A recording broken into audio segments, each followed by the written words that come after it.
Prime Field. Imagine a 66-point blowout, a renovated arena shaking with Huskies fans, and another blue-chip commitment for the defending champs, all in 1 week. That's college women's basketball right now. Dominance on the court, recruiting fireworks off it, and storylines that already smell like March. Let's dive in.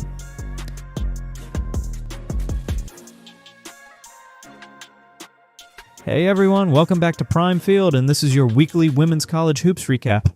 Let's get into the big headlines. First up, UConn. On October 26th, the Huskies absolutely dismantled Southern Connecticut State, 105-39. 5 Huskies hit double figures in that one. 66 points. That's not just a win, that's a thunderclap. But what I loved was Gino Auriemma's reaction. Even after a rout, he stayed measured, reminding everybody that preseason noise doesn't equal postseason proof. Translation, dominance now, but real tests are coming in February and March. Alright, moving on from that blowout to the scene that made it feel even bigger, the return to Hartford. The renovated People's Bank Arena was electric. The crowd, the energy, the pageantry. It wasn't just a tune-up, it felt like a celebration of what UConn means to the region. Big venues like Hartford do more than host games.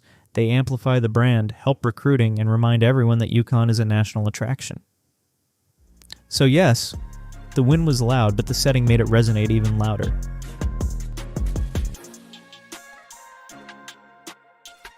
On October 23rd, LSU obliterated Mississippi College 148-46, the largest margin of victory in school history, 102 points. Kim Mulkey's Tigers didn't just dominate, they rewrote the record books. But the real story? Freshman guard ZaKiyah Johnson.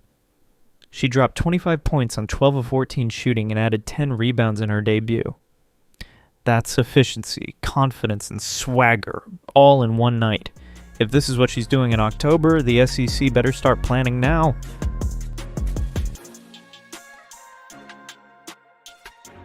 The Gamecocks tipped off their season on October 24th by destroying Anderson University 112-31. Freshman forward Joyce Edwards led the charge with 27 points. Yes, 27 in her first game. While senior center Medina Okot dominated the paint with 17 points and 15 boards. That's balance, that's depth. And that's exactly what Dawn Staley wanted to see heading into 2025-26. This team looks dead and deep, confident, and more than ready to challenge for another SEC crown.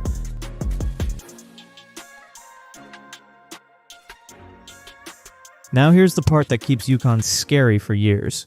On October 21st, they landed Olivia Vukosa, a 6'4" post ranked number 3 in the 2026 class. That's front court depth added to a roster already stacked. This is classic UConn. Dominate today, recruit tomorrow's foundation. Vukosa gives Gino size and skill to build around. And it's another signal that the Huskies' recruiting machine shows no signs of slowing.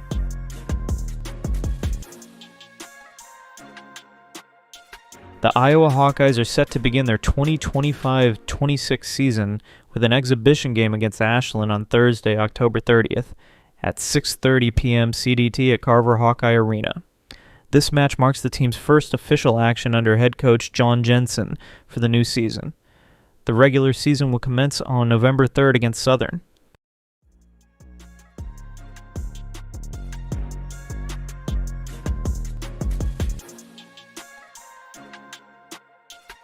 Before we jump to other programs, one more UConn note.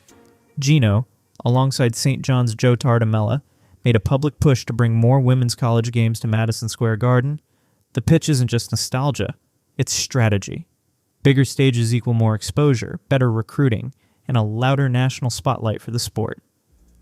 Expect to hear this theme more as programs campaign to play on the biggest nights.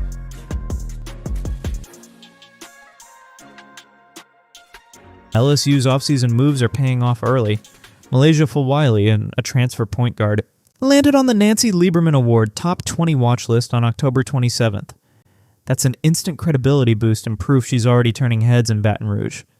A floor general getting national recognition in the preseason is a huge win for a program that expects to compete for titles.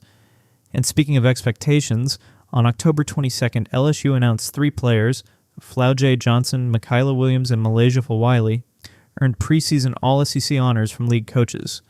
3 All-SEC picks in one lineup? That's a nucleus built to grind through the SEC and make a deep NCAA run. Kim Mulkey's roster construction is loud and clear. LSU wants every trophy they can chase this season.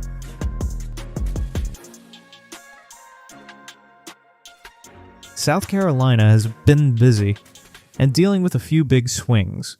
First, the good. The Gamecocks rolled out the red carpet for top 5 guard to prospect Jersey Robinson on an official visit.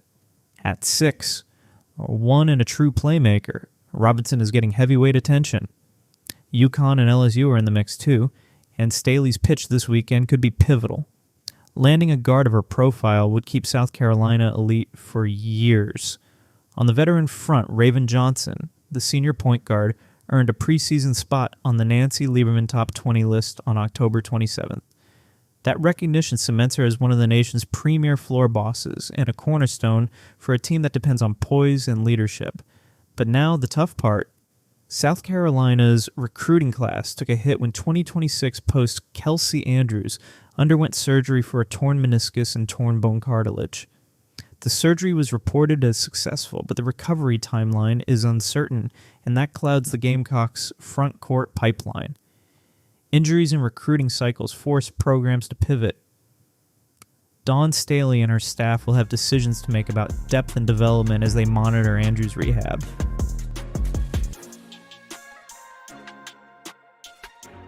Finally, for the Gamecocks, the SEC coaches tabbed South Carolina number 2 in the preseason poll behind Texas. That ranking is both a compliment and a pressure cooker. It says you're elite, but it also sets expectations sky high.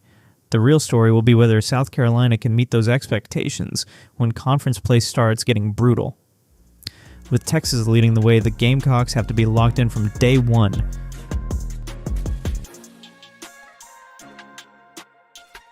Quick recap.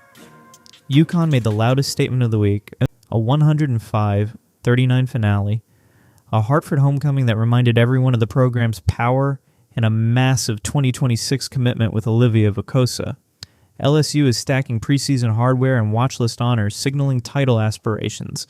And South Carolina is juggling top-tier recruiting, veteran leadership in Raven Johnson, a tough injury to a 2026 commit, and the pressure of a number 2 preseason tag in the SEC. Which story grabbed you most this week? The Huskies' dominance, LSU's rising star power, or South Carolina's recruiting drama and recovery questions? Drop your top story in the comments below. If you enjoyed this breakdown, hit like, subscribe, and ring the bell so you don't miss our weekly recaps and deep dives. I'll be back with more analysis, highlights, and context next week.